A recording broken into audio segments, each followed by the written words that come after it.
हरे कृष्णा, राधे राधे। पुराणों में ऐसा कहा गया है कि मनुष्य को वैशाख माह में कम से कम 3 बार पवित्र नदियों में स्नान जरूर करना चाहिए। इसलिए नियम से, भाव से इस वैशाख माह का उपयोग करें, ज़्यादा से ज़्यादा दान पुण्य धर्म करें और अपने पुण्य कर्मों को बड़े ही आसानी से बढ़ाएं। वैशाख मास महत्तम अध्याय 3 में नारद जी ने राजा अम्बरीश को बताया था कि श्री हरि को ये मास क्यों अत्यधिक प्रिय है। आज आगे की कथा सुनते हैं। राजा अम्बरीश ने नारद मुनि को कहा, हे मुनि, जिसके चिंतन मात्र से पाप राशि का अंत हो जाता है, उस पाप प्रशमन नामक स्रोत को मैं भी सुनना चाहता हूँ। आज मैं धन्य हुआ, आपने मुझे सुविधि का श्रवण कराया, जिसके सुनने मात्र से पापों का क्षय हो जाता है। वैशाख माह में जो हरि के नामों का कीर्तन करता है, उसी को मैं संसार में सबसे बड़ा पुण्य मानता हूँ। जो लोग माधव मास में भगवान मधुसूदन के नामों का स्मरण करते हैं, वो धन्य हैं। यदि आप उचित समझे तो मुझे पुनः माधव मास की पवित्र कथा सुनाएं। सूत जी कहते हैं कि राजा अम्बरीश के वचन सुनकर नारद मुनि को बड़ी प्रसन्नता हुई। यद्यपि वे वैशाख स्नान के लिए जाने को अधीर थे, तथापि सत्संग में आनंद आने के कारण वे वहीं रुक गए और फिर बोले।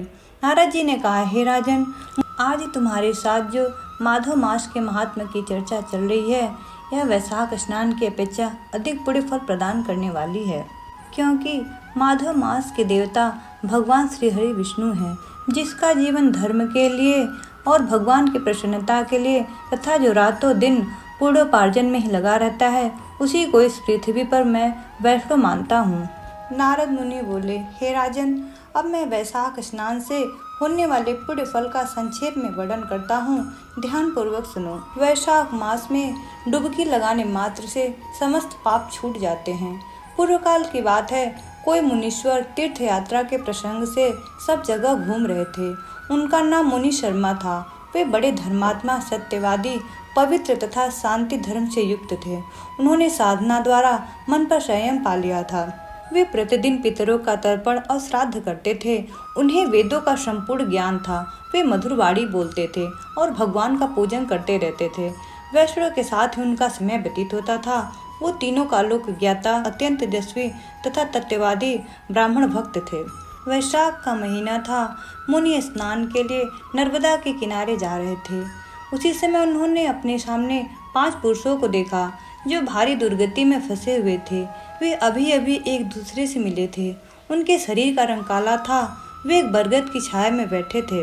उन्हें देखकर मुनीश्वर बड़े आश्चर्य में पड़े और सोचने लगे, इस भयानक वन में मनुष्य कहाँ से आए। मुनि शर्मा सोचने लगे, इनकी हालत बड़ी दयनीय है, पर इनका आकार बड़ा भयंकर है। ये पाप भागी चोर तो नहीं है। मुनि शर्मा ज्यों ही इस प्रकार विचार करने लगे, उसी समय 5 पुरुष उनके पास आए और हाथ जोड़कर मुनि शर्मा से बोले, हे विप्रवर, आप हमें कल्याण में पुरुषोत्तम जान पड़ते हैं। हम दुखी जीव हैं, अपना दुख विचार कर आपको बताना चाहते हैं। हे मुनि, आप कृपा करके हमारी कथा सुने, क्योंकि साधु पुरुष अपनी दृष्टि मात्र से पीड़ितों की पीड़ाएं हर लेते हैं।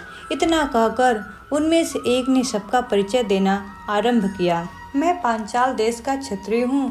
मेरा नाम नरवाहन है। मैंने मार्ग में मोहवश बाण द्वारा एक ब्राह्मण की हत्या कर डाली। मुझसे ब्रह्म हत्या का पाप हो गया, इसलिए शिखा, सूत्र और तिलक से रहित होकर इस पृथ्वी पर घूमता हूँ और सबसे कहता फिरता हूँ कि मैं ब्रह्म हत्यारा हूँ, मैं महापापी ब्रह्मघाती हूँ। इस दिशा में पड़े पड़े मुझे 1 वर्ष बीत गया है। मैं पाप से जल रहा हूँ। मेरा चित्त शोक से व्याकुल है तथा ये जो सामने दिखाई देते हैं, इनका नाम चंद्र शर्मा है। ये जाति के ब्राह्मण हैं। इन्होंने मोह से मलिन होकर गुरु का वध किया है और ये मगध देश के निवासी हैं। इनके परिजनों ने इनका परित्याग कर दिया है।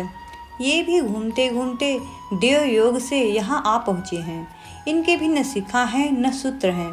ब्राह्मण का कोई भी चिन्ह इनके शरीर में नहीं रह गया है। इनके सिवाय जो तीसरे व्यक्ति हैं, इनका नाम देव शर्मा है। हे मुनि, ये बड़े ही कष्ट में हैं। ये भी जाति के ब्राह्मण हैं, किंतु मोहवश वैश्या की आसक्ति में फंसकर शराबी हो गए। इन्होंने भी पूछने पे अपना सारा हाल सच सच कह सुनाया। अपने प्रथम पापाचार को याद करके इनके हृदय में बड़ा दुख होता है। ये सदा अपने मन में दुख से पीड़ित रहते हैं। इनको भी इनकी स्त्री ने तथा गांव के सब लोगों ने वहां से इनको निकाल दिया। ये अपने उसी पाप के साथ भ्रमण करते हुए यहाँ आए हैं।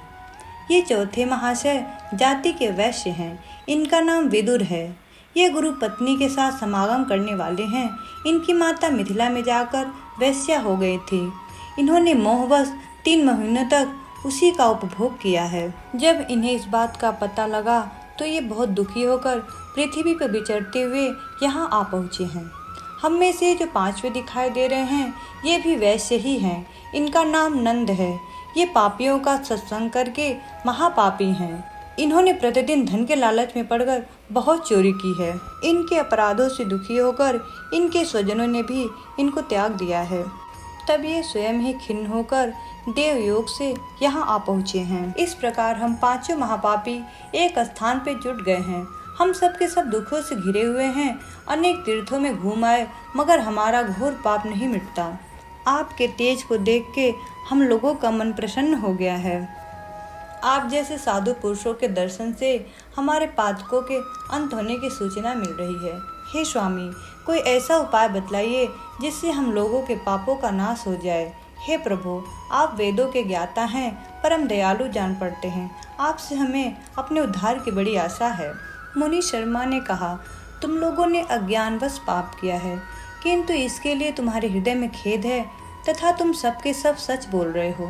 इस कारण तुम्हारे ऊपर कृपा करना मेरा कर्तव्य है। मेरी सत्य बात सुनो।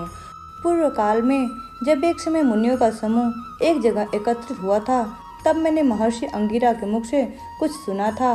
वही वेद शास्त्रों में भी देखा। वह सबके लिए विश्वास करने योग्य है। मेरी आराधना से संतुष्ट होकर भगवान विष्णु ने भी ऐसी ही बात बताई थी। वह इस प्रकार है, भोजन से बढ़ के दूसरा कोई तृप्ति का साधन नहीं है। पिता से बढ़ के कोई गुरु नहीं है। ब्राह्मणों से उत्तम दूसरा पात्र नहीं है तथा भगवान विष्णु से श्रेष्ठ दूसरा कोई देवता नहीं है। गंगा के समान कोई तीर्थ नहीं है। गोदान की तुलना करने वाला कोई दान नहीं। गायत्री के समान जप, एकादशी के तुल्य व्रत, भार्या के समान मित्र, दया के समान धर्म तथा स्वतंत्रता के समान कोई सुख नहीं है। गृहस्थ से बढ़ के आश्रम और सत्य से बढ़ के सदाचार नहीं है। इसी प्रकार संतोष के समान सुख तथा वैशाख माह के समान पापों का नाश करने वाला कोई मास नहीं है। वैशाख माह मधुसूदन को अत्यंत ही प्रिय है। गंगा आदि तीर्थों में वैशाख स्नान का संयोग अत्यंत ही दुर्लभ है। जो शुद्ध हृदय वाला मनुष्य भगवान के भजन में तत्पर होकर पूरे वैशाख माह में प्रातःकाल गंगा स्नान करता है, वह सब पापों से मुक्त होकर परम गति को प्राप्त होता है। इसलिए इस वैशाख माह में तुम भी सभी पातकी मेरे साथ नर्मदा तट पर चलो और उसमें गोते लगाओ। नर्मदा के जल का मुनि लोग सेवन भी करते हैं। वह समस्त पापों का नाश करने वाली है। मुनि के ऐसा कहने पर वे सभी पापी उनके साथ पुण्य प्रदान करने वाली नर्मदा की प्रशंसा करते हुए उसके तट पे गए। किनारे पे पहुंचकर ब्राह्मण मुनि शर्मा का चित्त प्रसन्न हो गया। उन्होंने वेदों युक्त विधि के अनुसार नर्मदा के जल में प्रातः स्नान किया। 5 पापियों ने भी मुनि शर्मा के कहने से जो ही नर्मदा में डुबकी लगाई तो ही उनके शरीर का रंग बदल गया। वे तत्काल स्वर्ण के समान क्रांतिमान हो गए। वैशाख माह महात्म्य अध्याय 4 समाप्तम। आगे कथा हम कल सुनेंगे। तब तक के लिए राधे राधे।